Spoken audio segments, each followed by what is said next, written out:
Shalom, shalom peuple de Dieu, c'est toujours votre humble serviteur, le messager David. Je reviens aujourd'hui pour partager un thème avec vous intitulé l'adoration. Ce thème est tiré dans le livre de Jean, chapitre 4, versets 23 à 24. Et aujourd'hui, je viens pour l'introduction.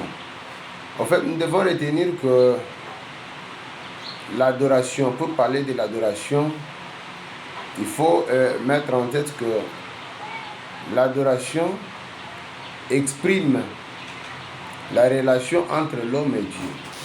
L'adoration exprime la relation qu'il y a entre l'homme et Dieu.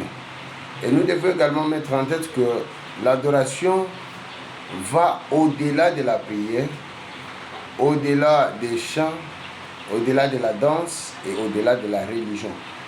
Beaucoup de personnes pensent que adorer Dieu, c'est chanter beaucoup. Adorer Dieu, c'est danser beaucoup. Adorer Dieu, c'est prier beaucoup. Nous devons mettre en tête que la prière, la danse, les chants se trouvent dans l'adoration. Ce n'est pas ça l'adoration, mais ça se trouve dans l'adoration. Et nous devons encore ajouter que l'adoration en soi, c'est la rencontre profonde entre le Créateur, qui est Dieu, et sa créature. C'est ça l'adoration. Et pour parler de l'adoration, il faudrait qu'il y ait d'abord une attitude, premièrement. Deuxièmement, il faudrait qu'il y ait un cœur. Troisièmement, il faudrait qu'il y ait la reconnaissance. Et quatrièmement, il faudrait qu'il y ait la grandeur. Cinquièmement, il faudrait qu'il y ait la sainteté. Et sixièmement, il faudrait qu'il y ait la souveraineté.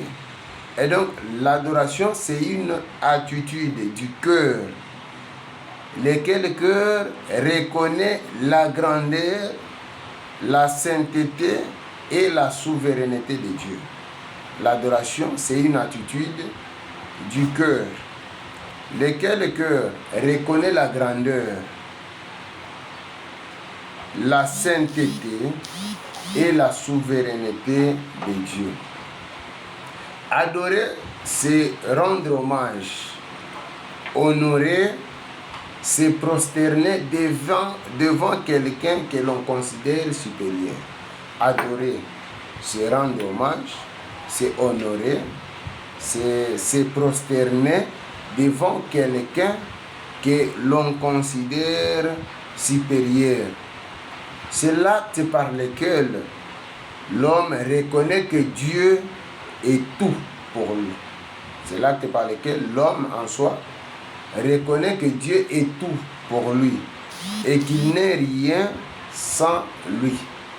Lorsque l'homme reconnaît que Dieu est tout et sans Dieu il n'est rien, c'est ça l'adoration. Et donc ça, c'est l'introduction de l'adoration. L'adoration va au-delà de la chanson ou des chants. L'adoration va au-delà de la prière. L'adoration va au-delà de la danse. Sauf que nous devons retenir que la prière, la danse, les chants, la religion se trouvent dans l'adoration. Ça se trouve dans l'adoration. En fait, ça c'est l'introduction de notre enseignement intitulé l'adoration. Et donc, l'adoration véritable commence lorsque l'homme cesse d'exalter son ego pour exalter Dieu. Lorsque l'homme cesse d'exalter son ego pour exalter Dieu, c'est ça même l'adoration véritable. Que Dieu nous bénisse abondamment. Ça, c'est l'introduction de notre enseignement intitulé l'adoration et ça va continuer. À la prochaine fois, nous allons parler de pourquoi devons-nous adorer Dieu. Pourquoi devons-nous adorer Dieu? C'est ce que nous allons enseigner à la fois prochaine. Que Dieu nous bénisse abondamment. Merci.